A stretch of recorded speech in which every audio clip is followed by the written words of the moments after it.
Good afternoon all of you. Class 5 मैं अजित कुमार। आज मैं आपको चैप्टर 3 को एक्सप्लेन कर रहा हूँ। इस चैप्टर में हम लोग पहले भी थोड़ा पढ़ चुके हैं। संज्ञा अर्थात नाउन। सबसे पहले हम लोग बात करेंगे संज्ञा किसे कहते हैं। किसी व्यक्ति, वस्तु, स्थान, जाति, भाव इत्यादि के नाम को संज्ञा कहते हैं। मूल रूप से संज्ञाएं 5 प्रकार की होती है, लेकिन आधुनिक व्याकरण के अनुसार इसे 3 प्रकार कर दी गई है, लेकिन मूल 5 ही हमें पढ़ना है। अब हम लोग देखेंगे कि जो ये 5 प्रकार कौन कौन सी संज्ञाएं हैं। व्यक्तिवाचक, जातिवाचक, भाववाचक, समुदायवाचक और द्रव्यवाचक।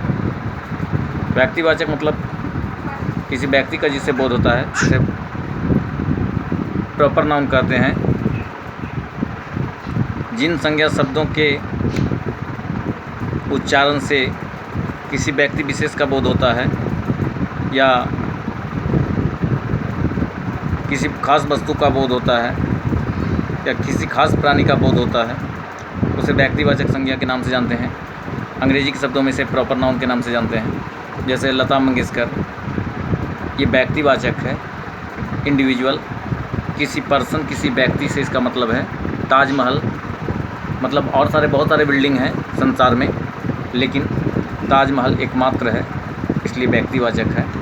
बहुत सारी किताबें हैं, लेकिन पंचतंत्र की जो किताब है एक है, विशेष किताब है, विशेष पहचान है, इसलिए व्यक्तिवाचक है। व्यक्तिवाचक मेरा मतलब कतई ये नहीं है कि किसी जीवित व्यक्ति से मेरा मतलब है। व्यक्ति को मतलब डिफरेंटली एक निश्चितता करने वाली जो स्थिति है, निश्चित रूप से उसे बताने वाली जो स्थिति है, वो व्यक्तिवाचक है। और इस प्रकार से हम लोग देखेंगे जातिवाचक में जो पूरी समुदाय, पूरी जाति का मतलब कॉमनली, कॉमन, पूरी जाति का बोध कराता है। जैसे नदी बह रही है, यहाँ नदी मतलब जो कोई भी नदी हो सकती है। पक्षी, पूरे पक्षी ग्रुप का बोध कराता है। इस प्रकार से टोकरी, विभिन्न प्रकार की टोकरियों का समूह।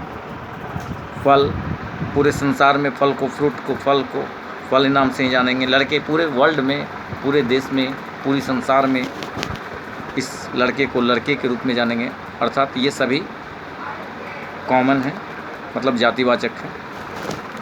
इस प्रकार से भाव जब व्यक्त करते हैं, जो फीलिंग है, जो आइडिया है, जो अनुभूति है, जो अनुभव है, जिसको भौतिक फिजिकल रूप से न पकड़ सकते हैं, न देख सकते हैं, न लिख सकते हैं, फील कर सकते हैं, ये एब्स्ट्रैक्ट नाउन है। और पीछे तो जिसमें व्यक्ति का भाव, विचार, गुण, दोष इत्यादि को प्रकट करते हैं। जैसे ऊंचाई, मिठास, बुढ़ापा, मोटापा, सुंदरता इत्यादि। इस प्रकार से भाववाचक के बाद हम लोग समुदायवाचक की बात करेंगे। इसमें किसी एक ही प्रकार के लोगों की जो इकट्ठी भीड़ है, जो लोगों का समूह है, जो लोगों की टोली है, वो समुदाय। जैसे सेना, झुंड, पुलिस, मंडली, टोली, कक्षा इत्यादि। इस प्रकार से द्रव्यवाचक संज्ञाओं में तरल पदार्थ या वैसे पदार्थ जिनको मापा या तौला जा सके, जैसे सोना, चांदी, लोहा इत्यादि। इस प्रकार से हम लोगों ने 5 प्रकार की संज्ञाओं को पढ़ा। इससे रिलेटेड मैंने बोर्ड पर आपको दे दिया है और इसको अपनी फेयर कॉपी पर उतारेंगे, वह याद करेंगे।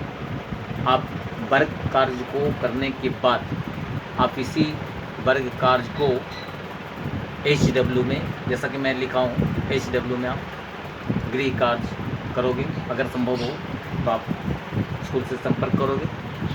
रिप्लाई जो भी आपने बनाया है, जो भी याद किया है, या जो क्वेश्चन है वो आपके मन में, आप स्कूल से संपर्क करोगे। मैं उन प्रश्नों को, जो दिक्कतें होगी उसे मैं पुनः भेजने का प्रयास करूँगा। आप अभी वर्तमान समय में आप घर को ही स्कूल समझो। मैं पहले भी कह चुका हूँ कि आपके साथ हूँ, आज भी मैं कह रहा हूँ, आप सेल्फ स्टडी करते रहो। आप अपने जो प्रॉब्लम क्रिएट होता है विद्यालय को बताओ, मैं तत्पर हूँ। मैं आपके सारी समस्याओं के समाधान के लिए तत्पर हूँ। और आज इस चैप्टर को यहीं पर विराम देता हूँ।